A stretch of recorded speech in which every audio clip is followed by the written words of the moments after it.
And to me, the biggest story of the day is the fact that the hate group, CAIR, the Council on American-Islamic Relations, if you want to call it that, this is the same hate group that just overturned the law passed by the majority of people in Oklahoma who did not want Sharia law in the state.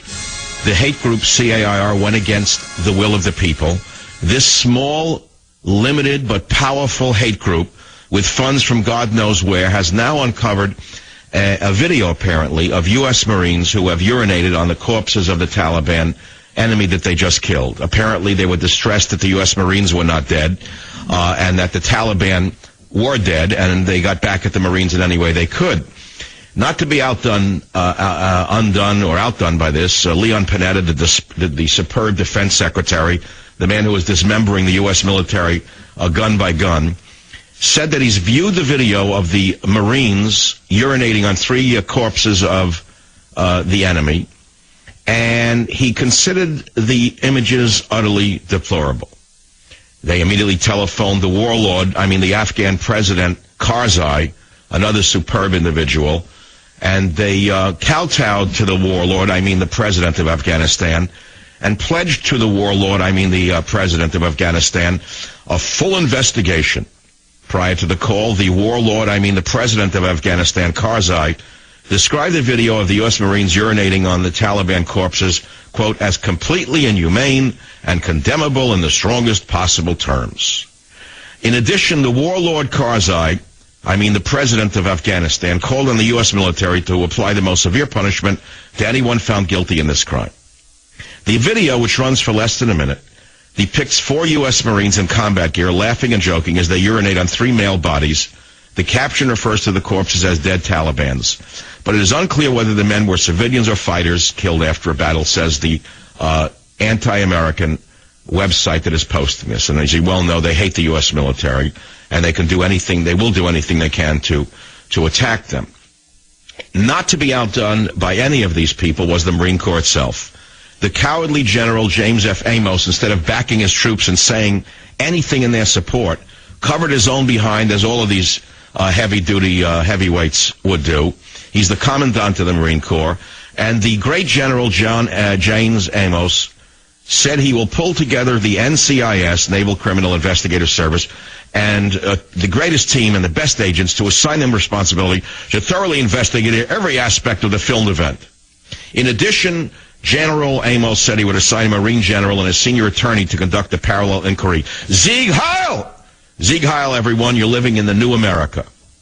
And so Amos, the great general of the Marine Corps, instead of backing his troops and saying, even if they did this, it was in the heat of battle, they just risked their lives. Some of their fellow soldiers were brutalized by these vermin and their cousins and their uncles, and it's better that they're being peed upon than my men. Okay, that's what the general should have said. But we have no leadership. These Taliban were the scum of the earth. And I'm on the side of the Marines. What side are you on? The UN? And Amos went on saying, the institution of the Marine Corps will not rest until the allegations and the events surrounding them have been resolved. We remain fully committed to upholding the Geneva Convention, the laws of war, and our very own core values.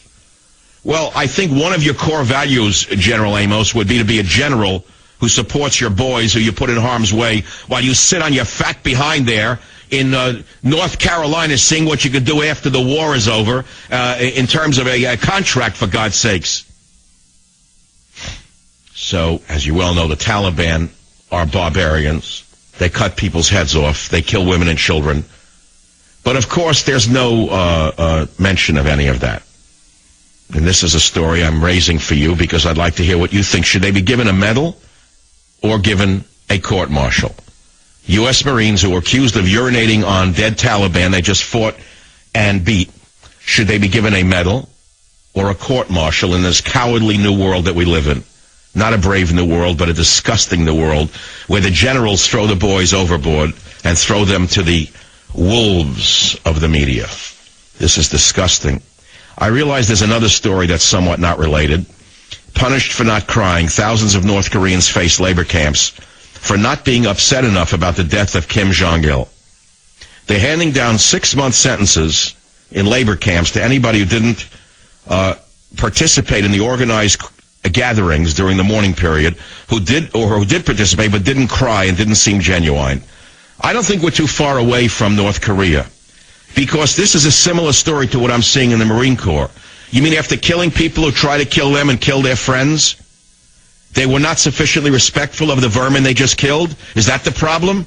Cleveland, Ohio, Gary, you're the first up, but you won't be the last. Should the Marines who are accused of peeing on their corpses be given a medal or a court-martial?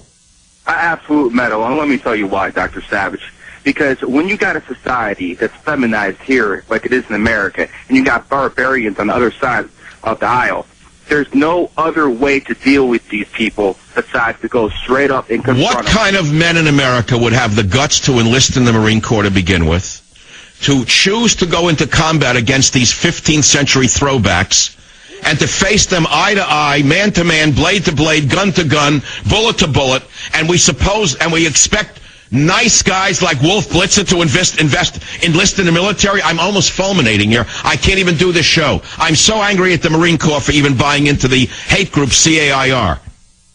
Well, this is exactly what's going on in America. It's getting feminized by little by little. Let me tell you something, Dr. Savage. We're going to be talking a lot about Muslims and a lot about Arabs this year, because Iran will be bombed this year. I can guarantee you. Well, we don't know what's going to happen this year, but we do know that we have a president who has a middle name, Hussein, who seems to be overly sympathetic to the Muslim world. In fact, just yesterday, his Secretary of State, Hillary Clinton, announced scholarships for Muslim women only from around the world. Yes, you heard me right. Hillary Clinton wants to bring Muslim women to America and train them in science. Can you believe this is going on in your country? Well, you better believe it. It's like Creutzfeldt-Jakob disease, only it's worse. It's a social disorder. 1-800-449-8255. Peter in New York from WOR. Go ahead, please.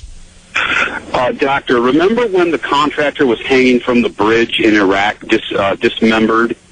Yes. And it was barely spoken about. Oh, that's just them because they're so oppressed. Well, here we've got Marines peeing on dead Taliban. And you mean when the enemy in Iraq, I remember in the triangle, in that triangle area, it was in Fallujah, as a matter of fact, they dismembered our contractors and burnt them. The media said nothing about it. The media, the very same vermin media, the very same crustaceans like Wolf Blitzer said virtually nothing at the time, but today they're ganging up on our U.S. Marines.